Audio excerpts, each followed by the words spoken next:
So, hi, Clément.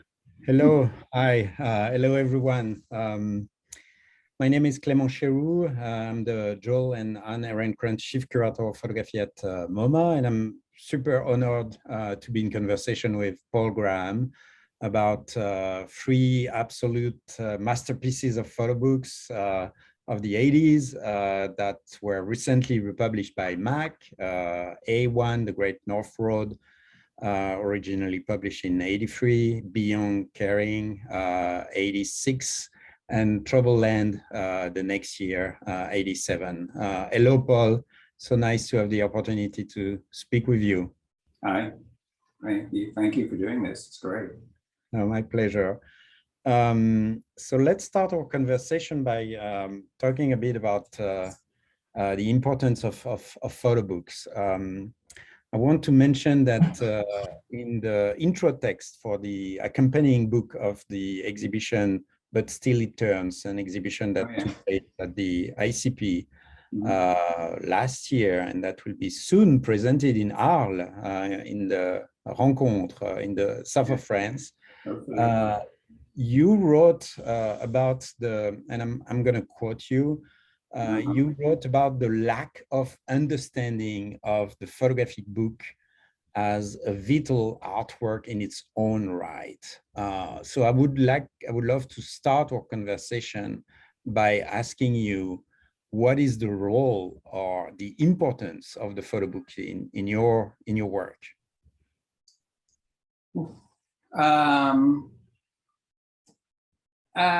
You know, I don't think I can give an answer that is that's particularly distinctive or unique to other photographers, because I feel that my understanding and experience of embracing photography is actually the main one. The way that most people discover photography is you discovered it through photo books. You found photography. I don't know about you, Clément, but unless you're born into an art world family, you discover it through books. And the egalitarian nature of it, the fact that everybody can own The Americans for $40, you know, the entire series with texts is incredible, you know. So it was a personal journey, as I'm sure it is for an awful lot of people, the majority, the great majority out there, for yourself and for most people listening. The quite different to exhibitions, the intimacy of the dialogue between you, the artist, and the reader, you know, that intimacy, the physicality, also the physicality, the tactility, being able to hold this thing and flip the page, control the pace of it, control the pages, which is a collaboration between the author and the viewer. You know, you're a participant in that. You want to flip through it backwards, you want to turn the pages quickly, you want to stop and consider something. It's beautiful in that way. And there's nothing like it. It's not the same as the painter or the sculptor having a monograph. It is not the same thing. It's quite different. And it's amazing how many people in the art world don't get that, don't see it. And in terms of the dissemination of your own work, it has been very important since the beginning, or did it took you a few years to understand the importance of making a photo book? When you were starting, were you much more interested in doing shows or publishing books? Or Nobody was interested in doing. There was no photo, no galleries, no art galleries were interested in photography then. You know, back in the mid to late 70s. Old. And there were two things I would say. It was, as I said, it was how I discovered photography, and that's how it was a way through. It was egalitarian. But the other thing that was going on then was that all my friends were musicians, and it was in the sort of time of punk and post-punk, and they were all recording their own songs, recording their own, you know, renting a studio for a day, recording their own songs, pressing 1,000 copies of their single, and releasing it, distributing it themselves. And I thought, well, this is a really great can-do mentality, you know, that you can do it yourself. And occasionally you saw that in America. There was Bill Owens, who did that famous book, Suburbia, also published a volume called How to Publish Your Own Photo Book. in 77, guessing, something like that, 79, I don't know, 80. And it did, a lot of it didn't apply because it was all about America and American printers. But it became a bit of a manual. And I mean, we slightly skipped this, that all three of those books were self-published, essentially. The A1, The Great North Road, Beyond Caring, and Troubled Land. I got support for Beyond Caring, so it mentions the Greater London Council, but it was, all three were done by me. And there was no blurb, there was no digital, there were no computers then. You had to cut and paste things, and but anyway. I would love to better understand the whole process with the new edition of these books, because with the importance of the photo books today, there are more and more photographers that are reissuing the books that they published in the 80s, and usually they offer a new version of the book with usually more images, unpublished photograph, sometimes reproduction of the dummy, and sometimes a totally different layout. I have in mind the Mitch Epstein book on India that was recently republished. And in the free Mac book that are reissued today, you decided to keep the exact same group of images with the exact same sequence. So no edits at all, in a way. Can you tell us why you choose that way of dealing with the new version of the book? Yeah, good question, Clément. I mean, I have no wish to criticize other approaches, so they're perfectly valid.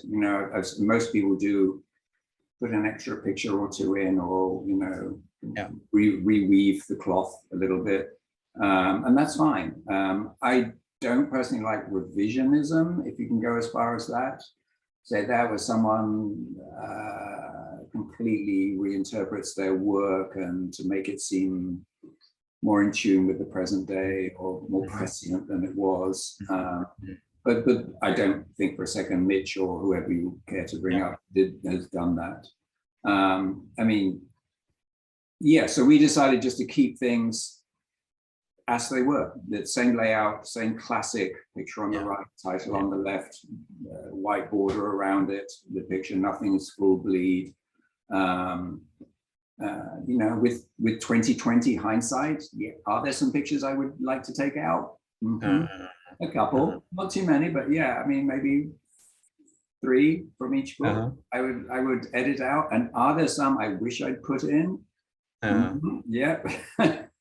There's a couple you think, what was I thinking? Why isn't that one in there? But you just have to stay true to what you did. And the only thing we did add was we added an afterword by me in each book, a modern 2021 afterword that I wrote. And were you doing the same if you were, for example, doing a show today and you were asked to show again the full series of, let's say, A1, will you keep the exact same photograph or will you edit your choice for an exhibition? Well, I never showed, I mean, the book, I can't remember, is it 40 in the book, A1? I think it's 40 pictures. Something like that, And I never showed all 40. I had a show at the Photographers Gallery, and I think it was, there were some different pictures in there. There was the majority exactly the same, but it wasn't the 40 from the book. It was maybe 30 from the book and maybe 5 others that eventually didn't make the book edit.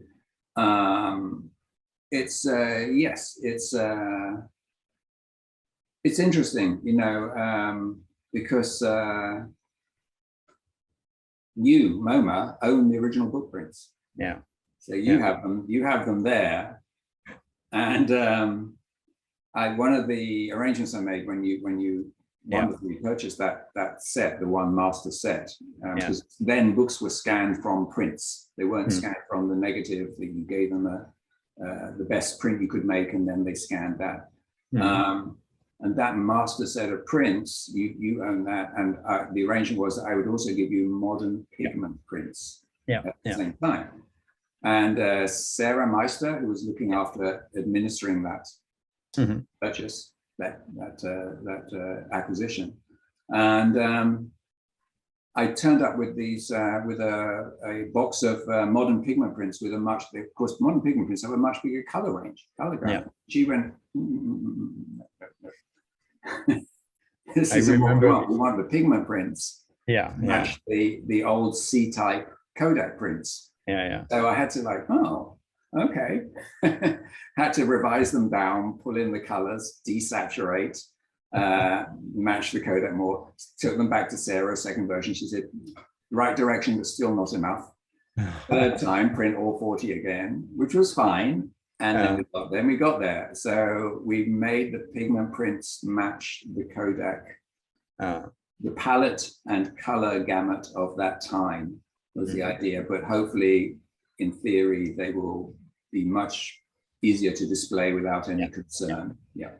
That's a super important question of conservation and making sure that a museum like MoMA could keep that for the future generation. So we are always dealing with this question of conservation.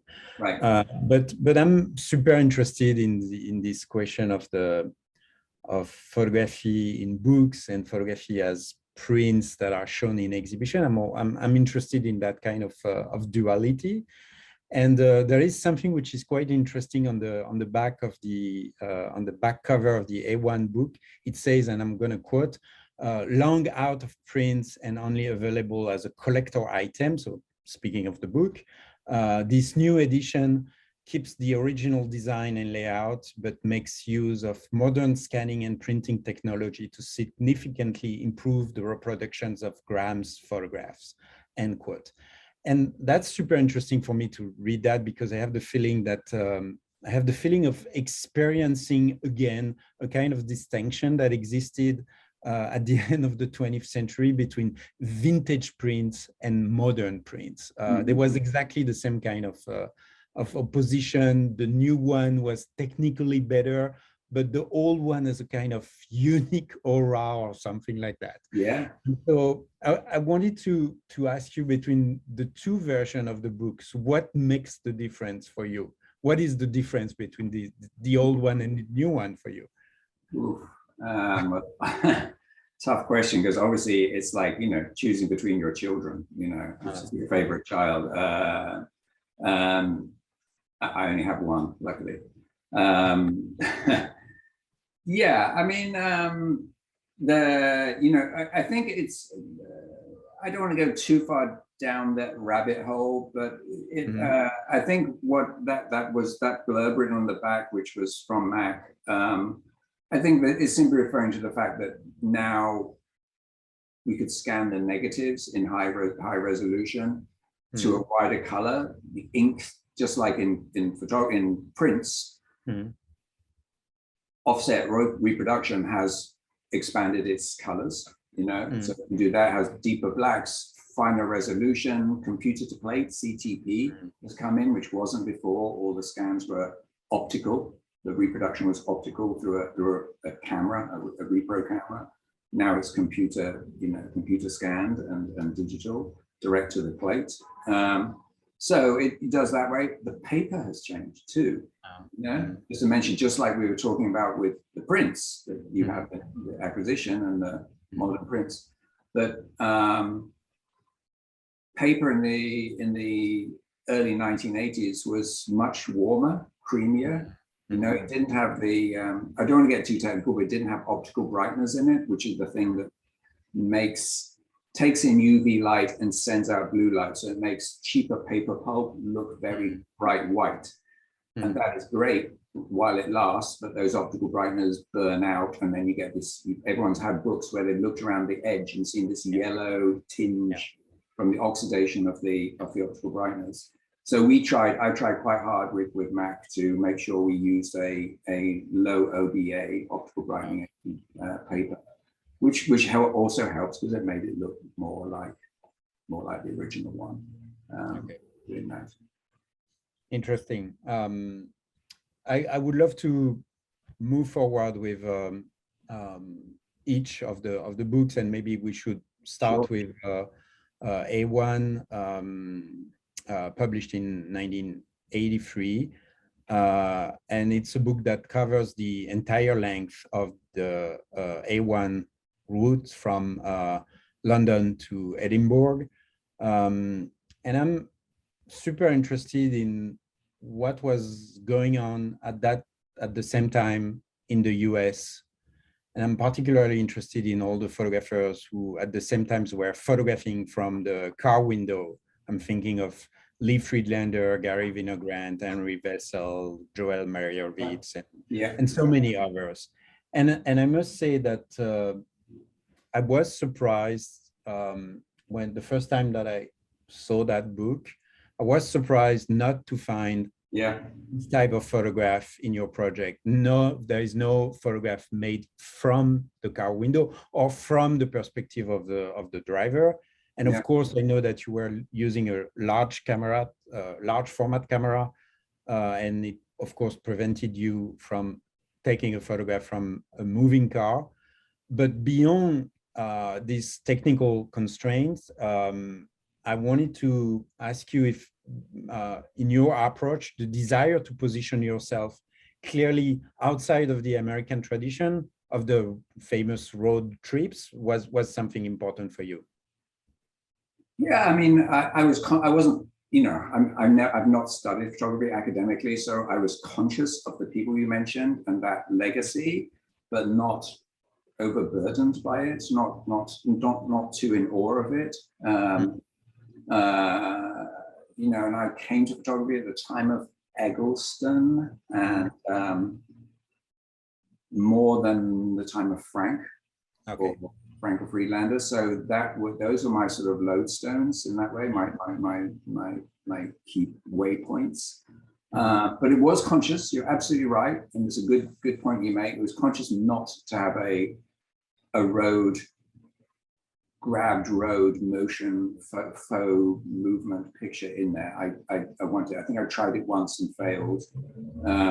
And I didn't do it. I was actually, you're right, that nearly all the pictures are with large format, 4x5 or 8x10, but I did actually start using a plow bell towards the end. So I did have the opportunity with a, you know, it's a handheld rangefinder camera to do that, but it didn't work out. But, you know, it always struck me there wasn't much point in imitating a sort of Kerouacian great road trip in the United Kingdom because the distances are shorter.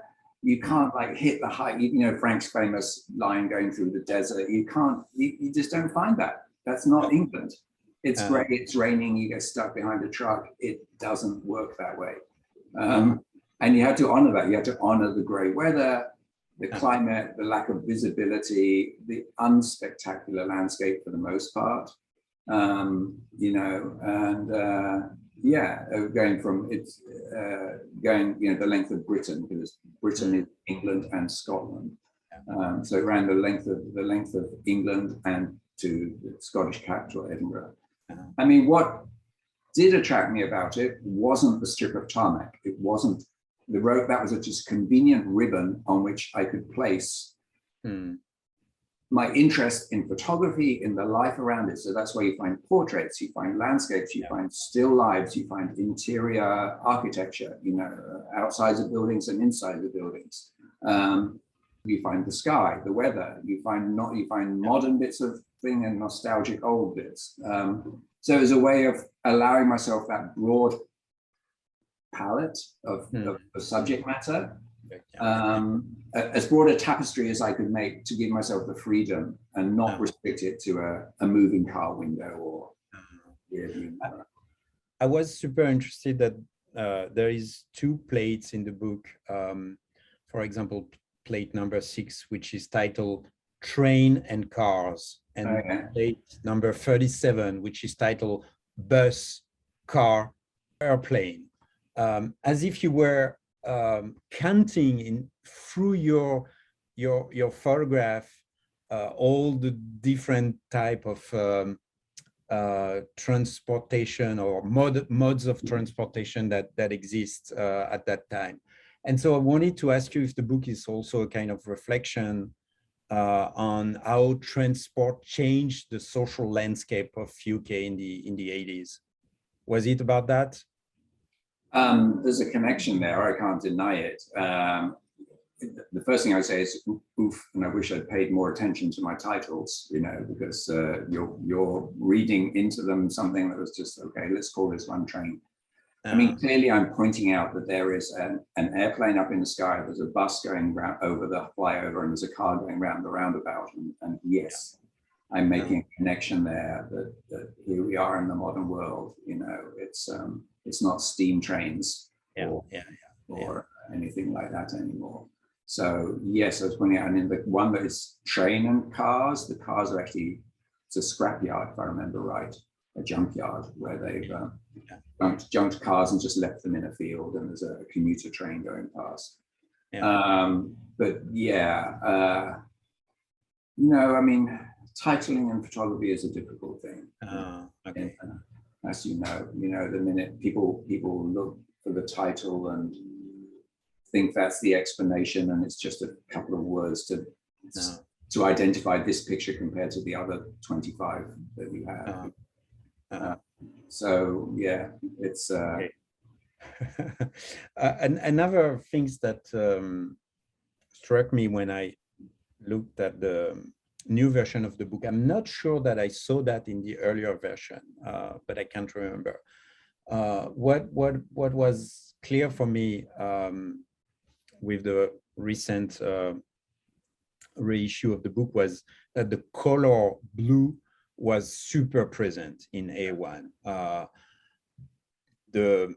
So the book was published, as I said before, in '83, which is the earth of the Thatcher's years, which were marked by a kind of deindustrialization of the UK. And what is interesting for me is that blue is both the color of Thatcher's Conservative Party, but it's also the color of the workers, what we usually call the blue collar. And so I'm wondering, which blue are you referring to in the books? Are you talking about the blue party, or are you talking about the blue collar? The Tory blue, as they call it, conservatives are called. Yeah, I mean, blue collar is not a phrase that in the UK had so much currency. I think there's more, I don't know about France, but certainly in the US, the blue collar does mean the workers. It didn't, to my mind, could be wrong, not a sociologist or economist, but it was simply referred to as, you know, the workers or the working class, which is not so pejorative to say someone is working class, you know. But you're absolutely right. Blue is very important there, especially that opening shot where there's right outside the Bank of England, and there's you know, the finance center of London, you know, like Wall Street here in New York, and there's fleeting shadows either side, and some executive showing someone whose blue tie has somehow got over his hand, and there's a woman walking past in perfect Thatcherite Tory blue, Thatcher's hair and a blue scarf, and the only colors in the picture really are the blues. And it's a beautiful picture, just a moment of spectacular good fortune, because that was on 4x5, you know, a street picture in focus on 4x5. You know, I don't know how I got so lucky then, but I did. And then later, you're right, all the workers, the drivers mostly wore blue overalls. It seemed to be, for the most part, not exclusively, but that seemed to be the colors. So there was that interesting play between the blue of the Conservative party. And you're absolutely also correct that, you know, Thatcher drove through Reaganomics. You know, she followed Reagan. You know, and you know, the disciple often attempts to outdo the originator, and she, you know, sold off everything. They sold off the trains, they sold off the buses, they sold off they sold, what did they sell? They sold off the airports. There's like nothing left. They even sold off the post office recently. So there's almost nothing left that hasn't been deregulated and sold to private enterprise in the UK now. It's disastrous. It was Milton Friedman, wasn't it? The economist that Reagan followed, and Thatcher became a disciple of that. And, let's move to the next book, because it's a kind of it really follows what we are just talking about. So Beyond Carrying, it was originally published in the mid 80s, 86. It was first published by Errata Edition in 2011, and now again in 2022 by Mac. I think it's a super important book. I think it's probably the first book that I discovered of your work at the time, and I really love that book. I think it's really an important book. It is important because it documents a crucial moment in Europe, as you were saying, the dismantling of social care by Thatcher's government. It's also super important because it shows something completely invisible, which is the moment of waiting. All these people that are in all these offices, waiting and waiting. Yeah. What I'm super interested in is the formal quality of that series of photograph. I'm super interested in the environment of the room, the fact that you show the people that are waiting, but you also show the walls, the floor, the ceiling, and it takes as much space as the people. There is a kind of balance between the people and the place where they are in, which is really amazing. And there is also the frame, which is almost always slightly titled. There is not a single image in the old book. I checked that there is not a single image which is perfectly straight. And so I wanted to ask you, how did you came up with this formal approach of this project? How did you came up with the frame and also the balance between the people and the place where they are in? Yeah, I mean, yes, everything you say is correct. The one thing I would say is that when you say, how did you come up with it? It's not that it was a strategy from the beginning that I had dreamed up and then thought, this is how I will do it. It's a process of discovery, of practicalities, you know, of having to make those pictures discreetly from the security and staff in the office, occasionally from the people there, but for the most part, I was working with a medium format camera and you know, taking a roll or two of film, and you couldn't be that discreet with it. So mostly they were aware. People nearby were aware, and someone at the back might not have been, you know, which is a difficult point, but separately. Anyway, so because I was having to work discreetly, I couldn't like set the camera up on a tripod with a level or anything like that. So the practicalities were, it was often around my neck or on my knee. That gave me, I liked that lower viewpoint. I liked that sense of disorientation, you know, of something being not under control, which is what if your eye would level it up. Yeah. Whereas when, you know, you're on this ship that was rocking from side to side, and you know, things that the world is slightly controlling you rather than the other way around. You're not in control of your environment and your situation, which is very true of people who are unemployed. You know, at that point, they are being controlled by forces outside of themselves. So it's very sympathetic to when I realized it. And I could, if a picture was tilted, I can crop in and get a nice level thing in there, but I didn't want to do that. I left it tilted then. But equally, the other way around, I didn't want to make it. I didn't want to contrive it being tilted, to, you know, to try and deliberately put it off kilter, because that is so hokey often. I mean, I knew if no one else did that it wasn't right. So it was just as it came, you know, in that sense. But in most, it was lovely because looking at the contact sheets for the first time, or the negatives, it was a surprise to me. I didn't know because I hadn't looked through the camera most of the time. I didn't know what I got.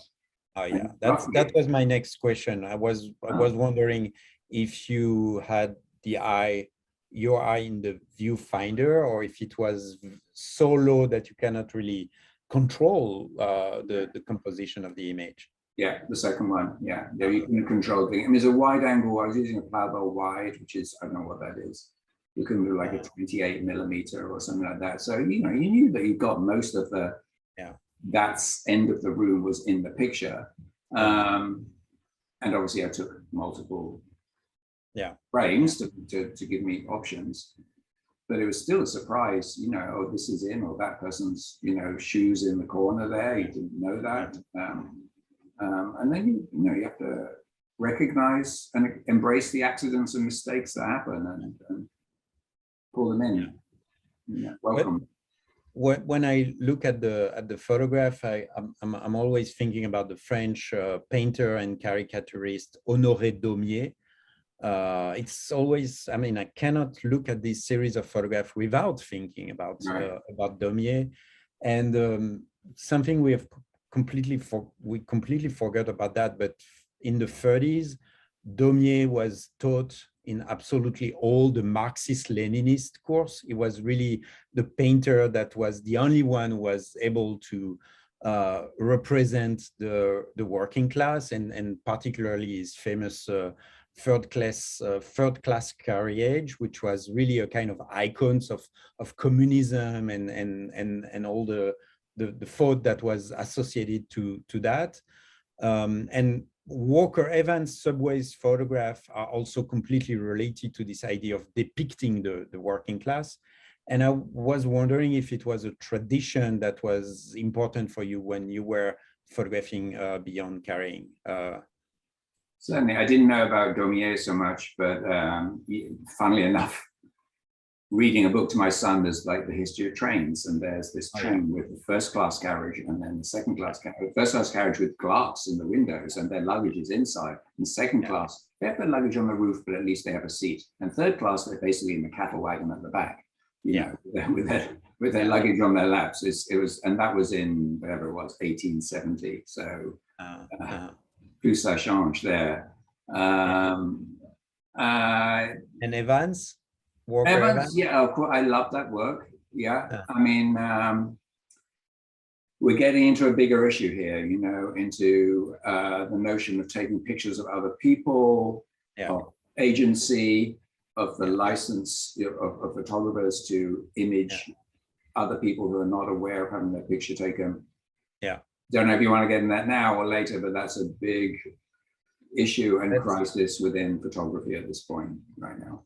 Maybe let's talk about how you were dealing with that at the time, and maybe we can come back to this question a bit later. But what was it something that you were conscious at the time, or not? Sure, yeah, conscious. You know, I had and then you just have to at the end of the day make an ethical judgment call. You know, how these pictures are going to be used, what potential good they can do versus what potential harm they might do. There is the risk that someone in the back of a room might be slightly embarrassed if it was on the front page of The Guardian or something, but it never was. So all I could do was make an ethical judgment call, be careful with the use of them. They were never placed at a stock agency or whatever the right term is. You know, it wasn't like someone could buy rights to use one for, you know, for $100 or something like that. I never did that.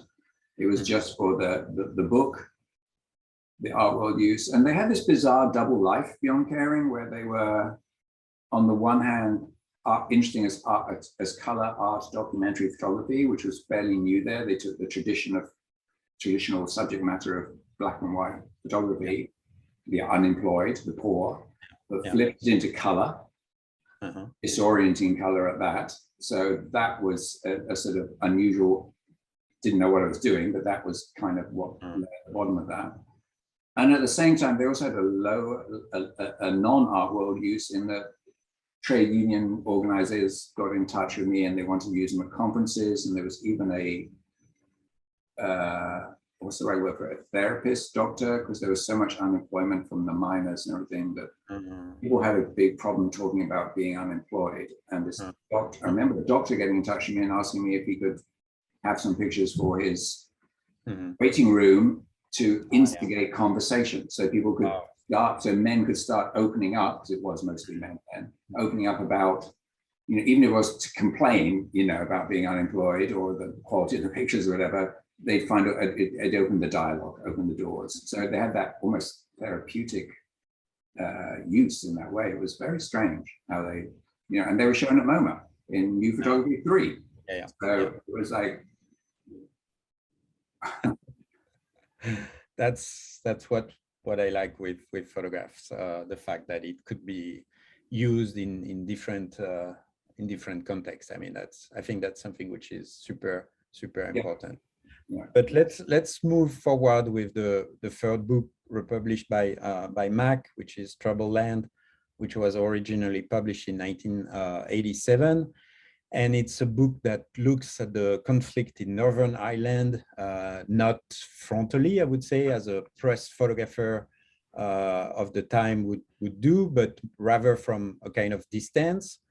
And when I look at this book, I can't help but thinking of Antonioni's Blow Up, which is all about details, and the whole book is about the question of details. So I've in one part of my brain the Antonioni's reference, but I also have in the other one Bruegel the Elders, which is a famous landscape with the fall of Icarus. Mm-hmm. And all your photographs are dealing with this question of the detail, small details, a Union Jack in a tree, color marks on the road, the graffiti on the wall, etc., etc.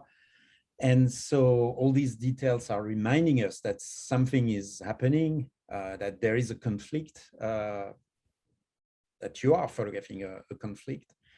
And so I wanted to ask you, how did you find this idea of working with very small details here and there in the image, instead of having an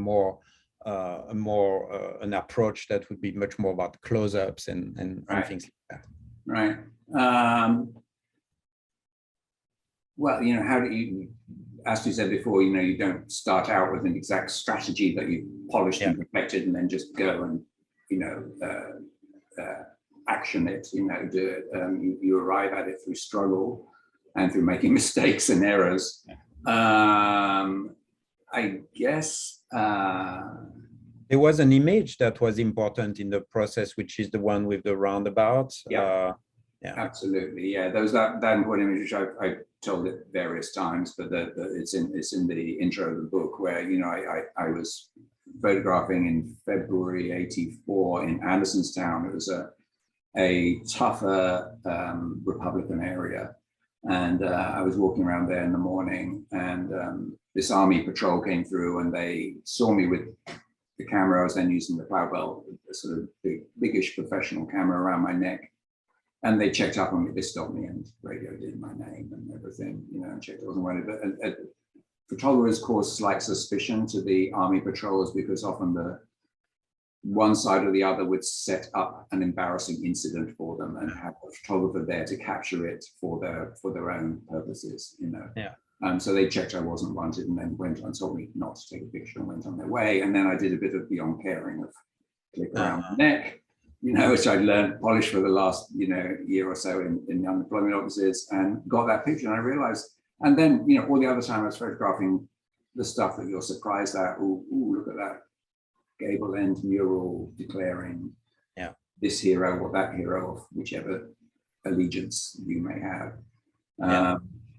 And that was the only interesting picture. And I came back and I recognized, and for some reason or other, I recognized that.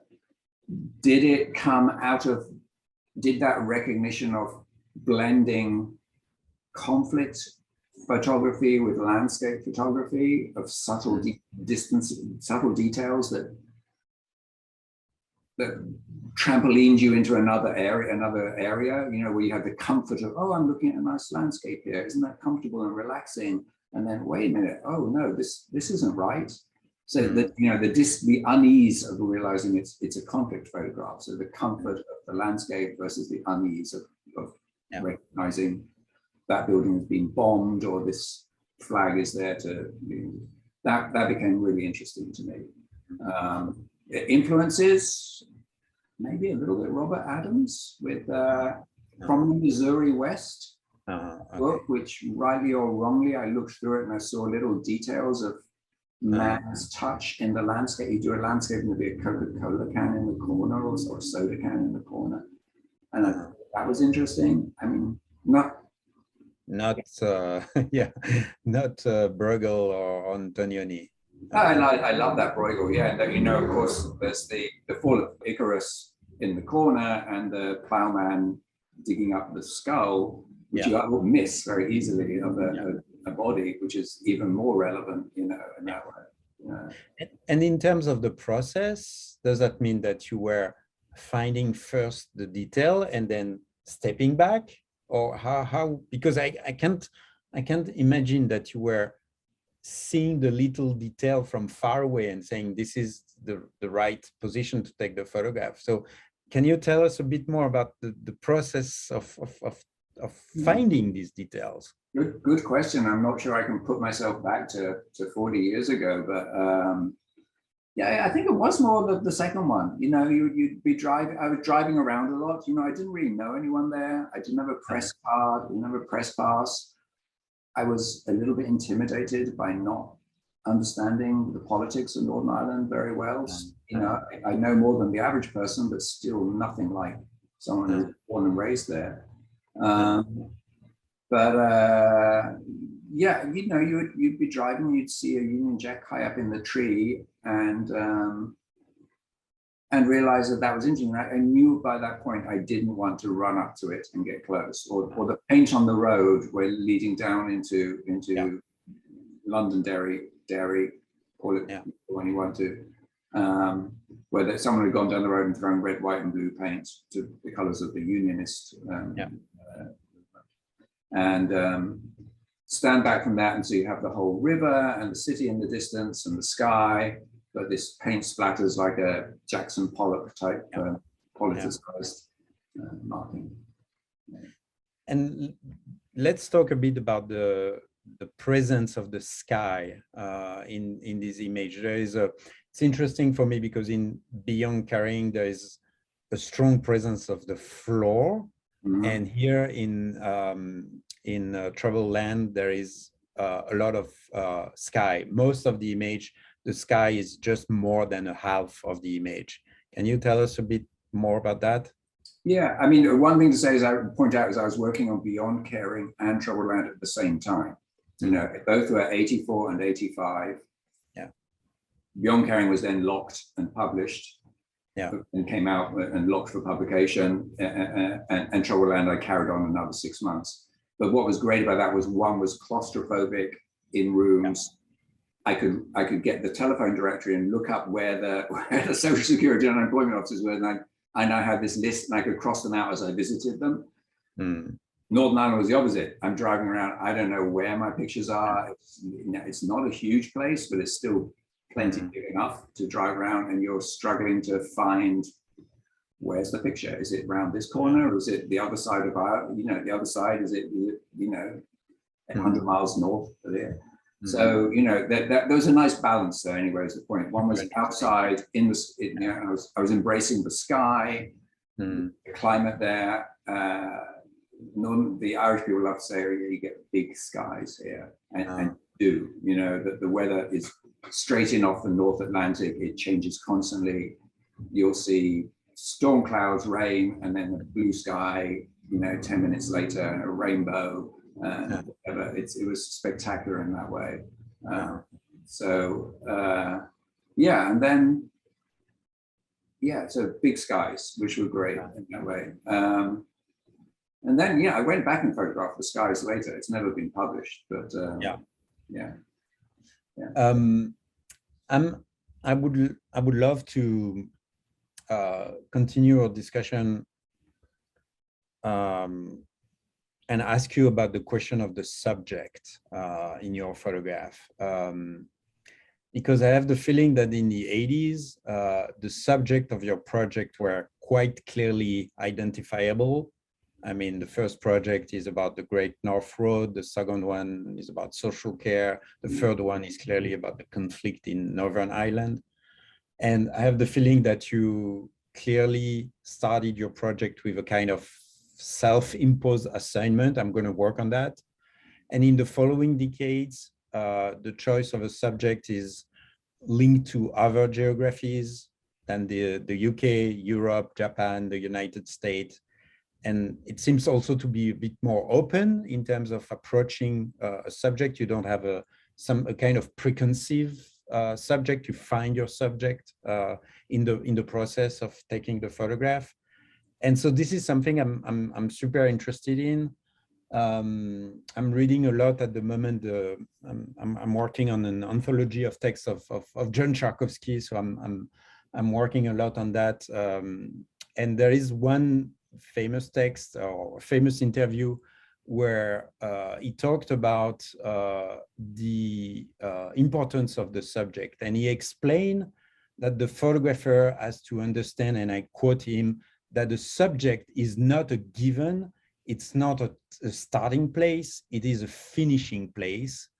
It is what the process of photography produced a subject, and he concludes in the same article, the art of photography is the process of defining the subject, and end quote. I think it's really amazing. Wonderful, yeah. And I want to better understand your relationship to the subject in photography, and better understand how it changed after the 80s. God,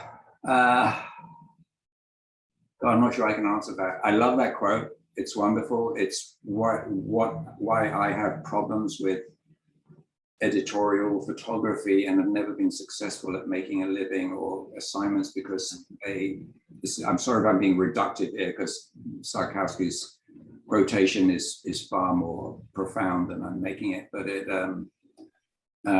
editorial where you are set an assignment, you're told what your subject matter is, please go out and illustrate that. And I just can't work that way myself. Other people can and make wonderful work, but personally, I just can't do that. Yeah, and that's to me, that I'm looking forward a lot to reading your book of Sarkowski's writing. You know, he's what it reveals to me is how much he understood the process of making art, of photography.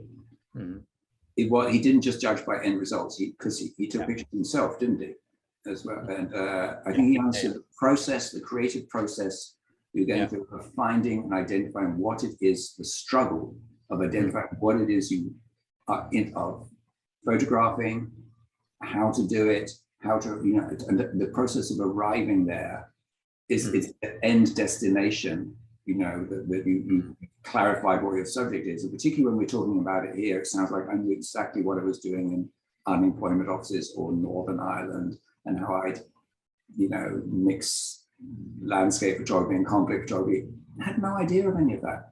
None of that. It was a process of discovery, of a journey that I went on, and that hopefully people go on themselves when they go through the books. So it was a journey for me, which became the arrival of, you know, and I arrived at the subject, you know, I call it that at the end, listening to that. And so for you, there is no change between these three first project and what you've done after that? No, there is, yeah. I mean, there's a lot of freedom to A1, but yeah, there's clearly, it was interesting actually. I was just saying the other day how this is a very small point, but these first three books are all landscape format. The next three all flip to portrait format.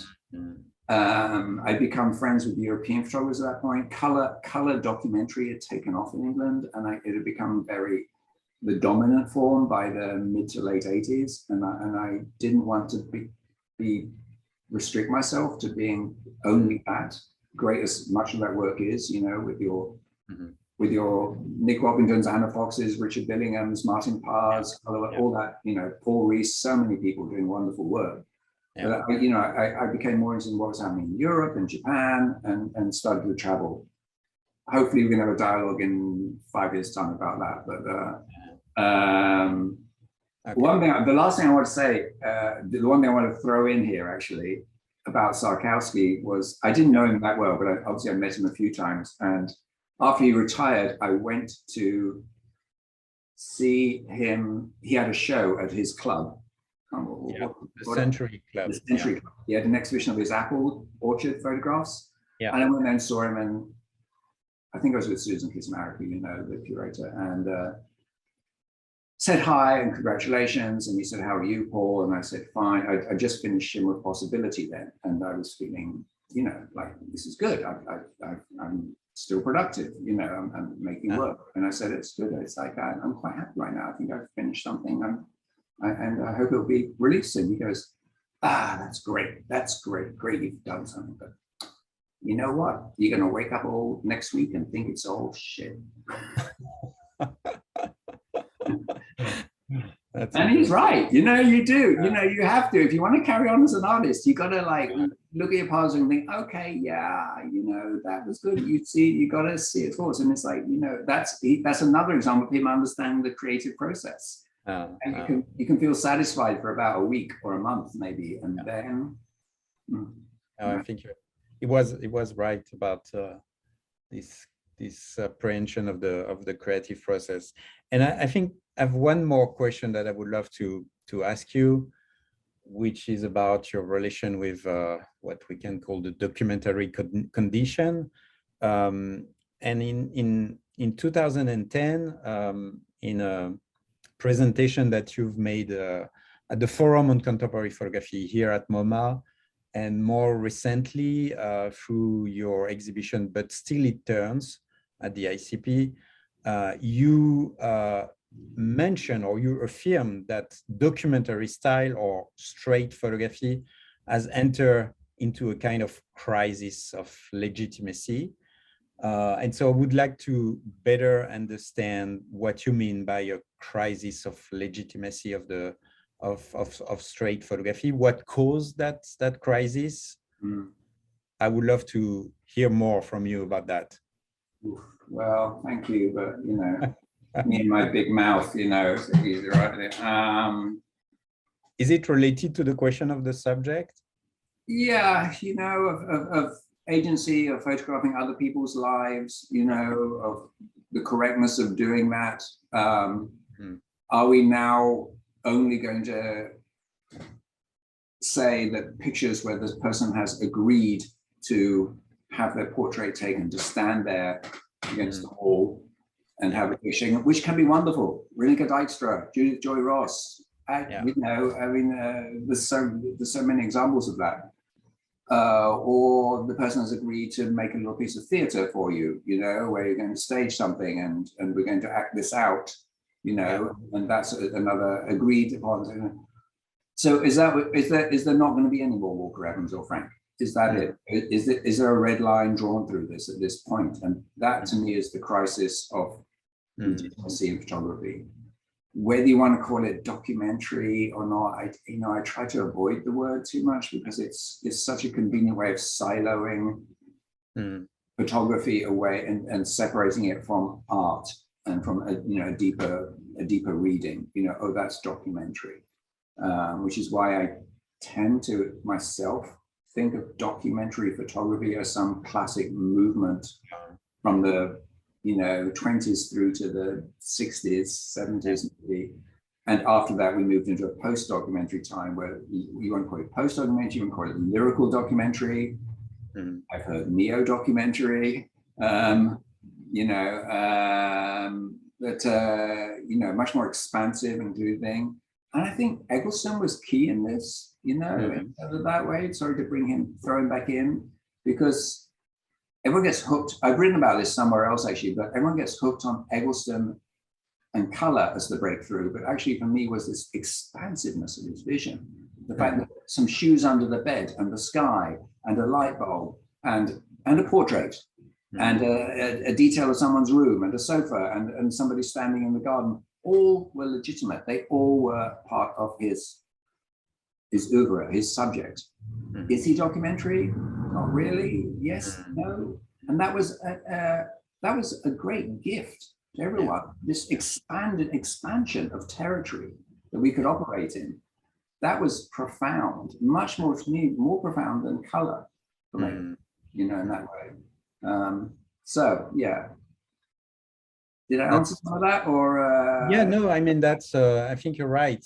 This idea of expanding what we consider as a photographic subject, I think it's one of the biggest question, and it's still about that today, to try to continue to expand what we consider a photographic subject. And I mean, it's not all the photograph, it's a certain type of photograph. There is a tradition of that, starting with Adjei, probably somewhere at the end of the 19th century, going through Walker Evans and the photographer that Charkovsky have been championing, like Friedlander, Eggleston,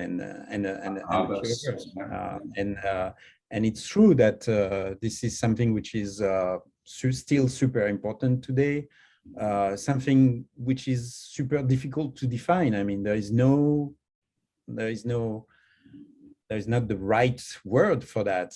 Documentary, post-documentary, documentary style. I mean, we've tried almost everything and we haven't been able to find the right word, and that's probably going to continue like that in the Please, somebody write in comments. We need it. You know, descriptive photography. That's just so inadequate. It implies some sort of, some sort of longhand, taxonomic, reference to what's in the pictures. But anyway, I think that's a great way of ending our conversation, or finishing this Zoom conversation by a call for writers or thinker on this topic. Thank you so much, Paul, for your time. It was a pleasure to speak with you. And I hope we could continue this discussion in a way or another. Thank you so much. Over a glass of wine sometime. That would be nice. Thanks, Clément. Thank you. Bye-bye.